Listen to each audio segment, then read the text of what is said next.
What's going on, team? So, I wanted to sit down and go over a podcast that I just watched. It's a good podcast that I always check out. It's the Huberman Lab. Dr. Andrew Huberman has amazing podcast on health sciences across the plethora of different things, mental, physical, so many different people that he has on his podcast. But this one kind of took me back because Dr. Andy Galpin is the gentleman's name who he was interviewing, and the topic is maximizing recovery to achieve fitness and performance.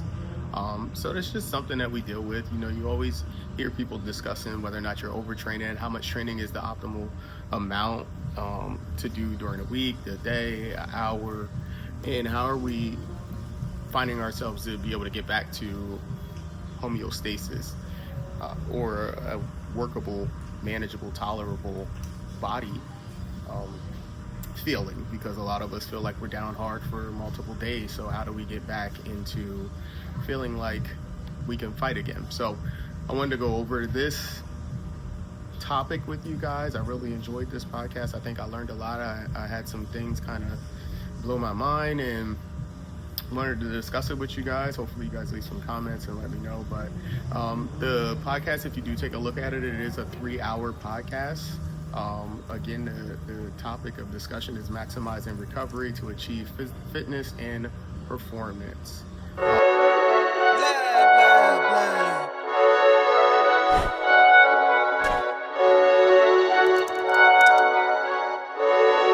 Yeah.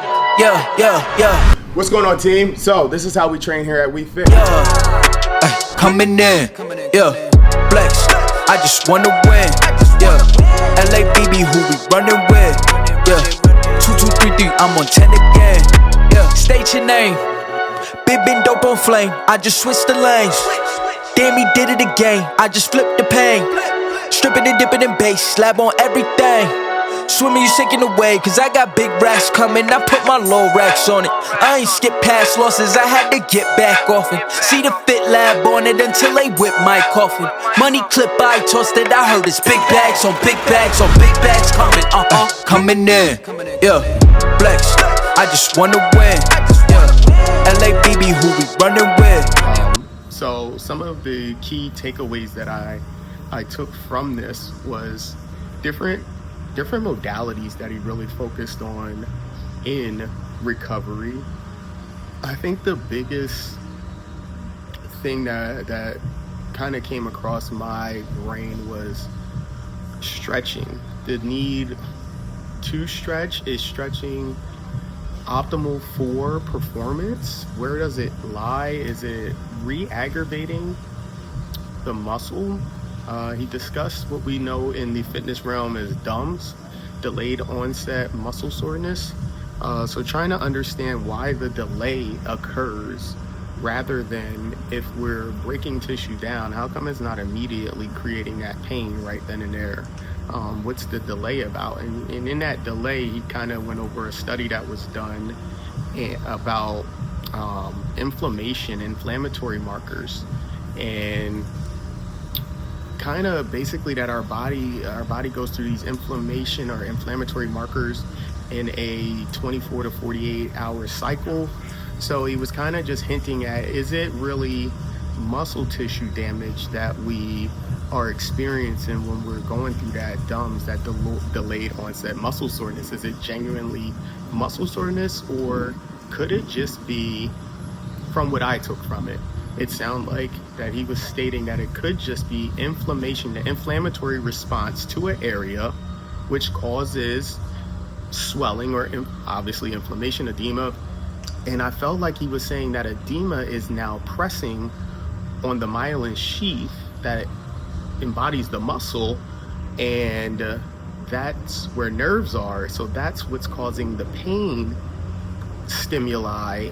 And if we can figure out how to decrease the inflammation, then we have a better chance of alleviating the pain rather than stretching the muscle, which is actually re-aggravating that tissue, that muscle, So that actually doesn't make sense to go and stretch the muscle if putting the muscle under tension, the muscle and the tendon under tension is what causes the neuromuscular chain to say, hey, we need to be tougher or stronger, which is now basically creating a contraction or creating muscle spindles to activate.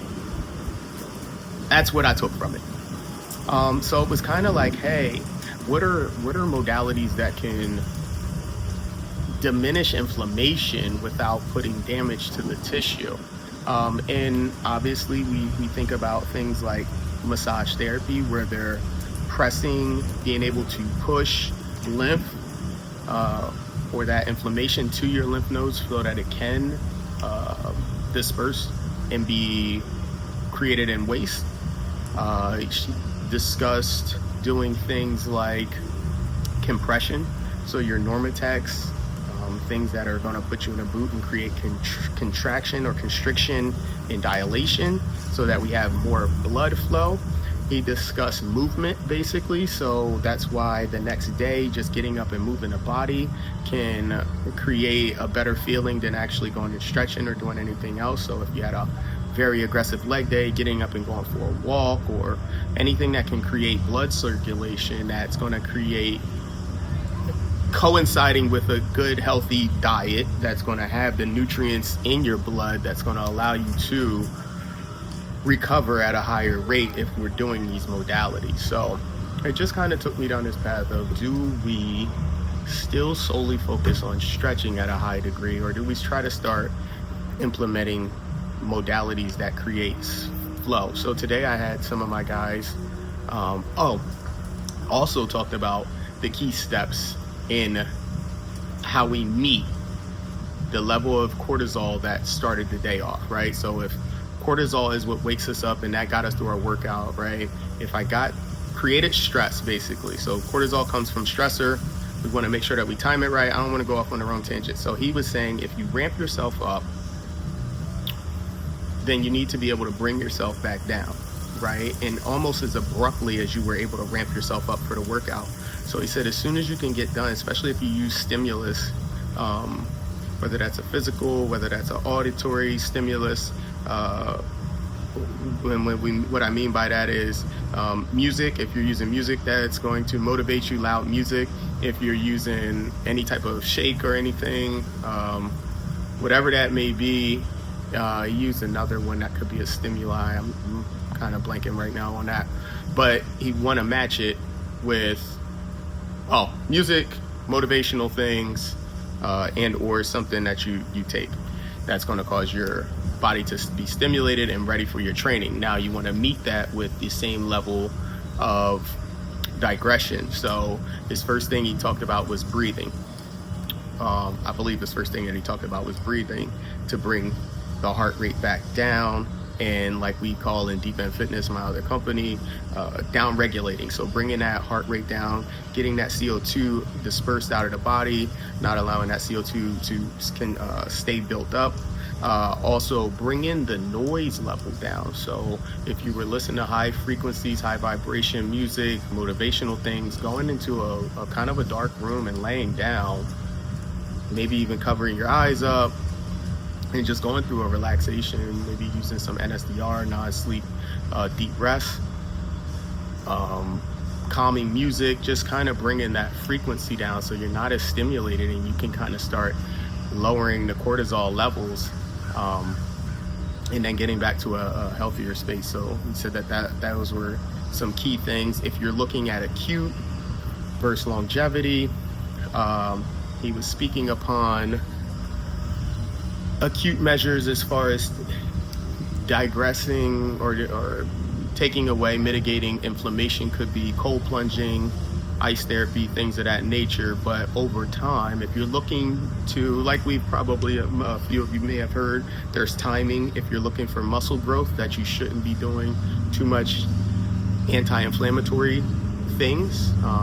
Talked about vitamin E and vitamin C, taking those during periods where you are looking to create hypertrophy would kind of diminish or slowly contraindicate as well as if you're doing cold plunges during a bulking phase, that probably wouldn't be what you want to do, or a mass gaining phase. You probably would want to monitor your timing when you are doing those anti-inflammatory things like the cold plunge or the vitamin E and C and or D and C.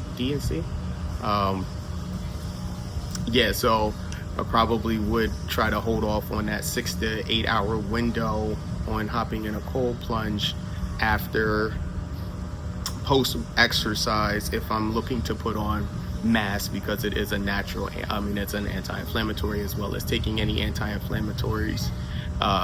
He spoke upon time frames in there that he's done in studies. Again, this isn't my information, this is just me summarizing Dr. Andy Galpin's podcast with Andrew Huberman, and he stated time frames to be, if the water on your cold plunge is 55 degrees, then you need to be in there for about 20 minutes. If the water is between 35 and I believe 40 degrees, he said 3 to 5 minutes. And I kind of equated that to be, if it's anywhere from 40 to 50 degrees, you probably need anywhere from 5 to 12 minutes, 5 to 15 minutes maybe even so, to be in there to maximize how the core of the body will kind of break all the way down and get cool, not just having surface level coolness. So that's where I was with that. I really think that I'm going to take heed to a lot of these recovery modalities. I've already been trying to implement some of them. I've been going straight from training on some days, going straight into the sauna, creating a different stimulus, and then straight from the sauna to now going and laying down and doing the deep breathing, trying to hit about 10 minutes. He kind of stated that 10 minutes of NSDR, again, non-sleep deep breathing, NSDR, resting. Trying not to fall asleep, just going through those breathing cycles. He discussed doing box breathing. If you have done any box breathing, that's when you're going to take an inhale for a certain amount of time. Kind of a beginner level, if I was just stating at a beginner level, it's a 4-second breath on the up, a 4-second hold across, a 4-second exhale on the way down, another 4-second hold across, and you continuously keep creating that box. He also spoke about how to find out how long your windows should be for that box, and it's something called your CO2 tolerance. He said take 4 deep breaths, 4 long deep inhales and exhales, and then on that last one, exhale for as long as you can. Anybody that's in the 0 to 20, I believe, is beginner. 20 to 30 second is considered intermediate, and 40 to a minute's worth of exhalation, slow piercing exhalation, if you can do it for 40 seconds to a minute, you are considered to be advanced. And in those parameters, I believe the 0 to 20 group is anywhere from 3 to 4 seconds on the boxes, your holds. I believe that if you are in the intermediate group, you're 5 to 7, and then anybody that's in the advanced, maybe 5 to 6 on the intermediate, and then about 7 to 9 on the advanced for your boxes and holding. And those are some good things. He said 3 minutes at the bare minimum, 10 would be optimal if we're doing that. So yeah, I mean, kind of just taking one thing at a time, not wanting to overindulge in everything that he said, but just trying to piece things together my own way that kind of just go in a nice systematic approach. So again, I believe that I enjoy right now getting done with the workout, going into the sauna. I feel like that creates a little bit more circulation for me right then and there. It's still somewhat of a stressor. I get out of there, I'm able to lie down on the red light therapy, go through my breathing breakdown, turn on some calming music, and then from there I'm able to do some compressions, maybe total body compressions, about 7 to 10 minutes at each body part. If I have 30 minutes for post training, that's me. I get the kind of have a little bit more time than most people sometimes. And then from there, depending on what day it is, I could immediately, depending on where I am in my training macro cycle, I could hop into our cold plunge, and or I could wait some hours and then come back and hop in a cold plunge about 6 hours later if I'm in a phase where I want to put on some size. Or I could just wait until another day. Like again, I said, I don't need to hit each one of these every single day, but as long as I feel like I'm implementing some and recovery is occurring at a better rate, I think that I'll keep, testing the waters and what cocktail kind of works best. Going back a little bit, and he was just discussing also the, understanding when you are overtraining and knowing the difference between, I don't want to say the name of what he was calling kind of just like your day-to-day kind of soreness where you might have did a little too much, but it's not considered to be overtraining. Overtraining, he was saying, is basically needing almost a month to recover. And his best, or for me, what he used as the best guide is what I believe a gymnast goes through, where it's like they train so hard sometimes building up for the Olympics, especially the Olympic level athlete. They train so hard building up for the Olympics that I believe they often could possibly take a month off and still not feel completely recovered. Like still just now coming around the corner to say like, I kind of feel good. That's where I believe, and that's what he kind of stated as true overtraining. If you're, 2 or 3 days out, he spoke about his wife kind of doing a workout sets and reps a little backwards, so she kind of created a little bit of some what we would consider to be DUMS, or she was feeling very sore, very unable to go the next day. She said she couldn't walk and all of those things. She said that's still not considered overtraining. Like it just was about 3-4 days that she wasn't able to optimally train specific areas, but that's still not, I forget the term that he used for that, but that's still not considered overtraining. We're going to fall into some of those every now and then. But even now, just learning how to recover a little better, if we throw these modalities in now, I think that these are going to help out immensely. So again, let's talk about some of the things that you guys are going to try to implement new into your training cycle. What do you think about the stretching? I'm not going to say I won't ever stretch again. I still find value or peace or something in stretching, but not to fight optimizing as well. So I still am going to err on the side of making sure that it is optimal for my body. I'll find ways to, I still believe stretching possibly before a workout is still getting that muscle in that area ready, potentiating, so stretching is still considered some potentiation movement patterns.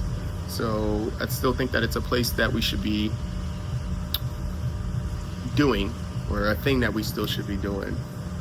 Just maybe not as much post, or not as much to render care on an area of fatigue or soreness or anything like that. So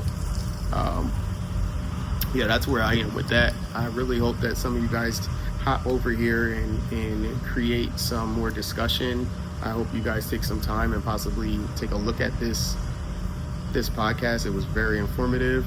I got a lot of great tips and tools from it, and I am going to open up a forum and say, hey, let's talk about this. Let's see what you are thinking. How's your recovery? What are you using right now for recovery? How long is it taking you to feel like you're optimal again? Are you structuring things around a weekly basis, a day-to-day basis? Are you looking at how you felt last Monday versus how you feel this Monday? Or do you think that do you look at Monday versus Tuesday versus Wednesday versus Thursday? Because he also spoke about that's not necessarily a true representation of how your body is adapting, because Monday to Monday is normally more similar than Monday and Tuesday. My Monday is very light. My Tuesday is very spun up. Training is different. So Wednesday is going to feel way different than Tuesday is going to feel, because Monday wasn't even that aggressive. So I know that the day-to-day or week-to-weeks are very much more similar. So trying to look at that, reflecting on that with weight as well. like how did I weigh last Monday, not necessarily I weighed this on Monday versus this on Tuesday, because even if I'm eating different things will stick, and the body's a wild machine, and I think that it has more cumulative memory than it does day-to-day memory. So I think Monday to Monday, Tuesday to Tuesday, and things like that are a little bit more profound on how you're going to find accuracy. So again, let's discuss. Let's have some good conversation, and tell me how you guys think, what you think about recovery. Are you going to implement any of these? Do you buy into any of these concepts? And which one do you disagree with? Do you disagree with something that is just like, nah, bro, that's not it? I watched it and he was so far off with that. And so let me know how that goes, and I can't wait to hear from you guys. Who we running with? Yeah, 2, 2, 3, 3. I'm on 10 again.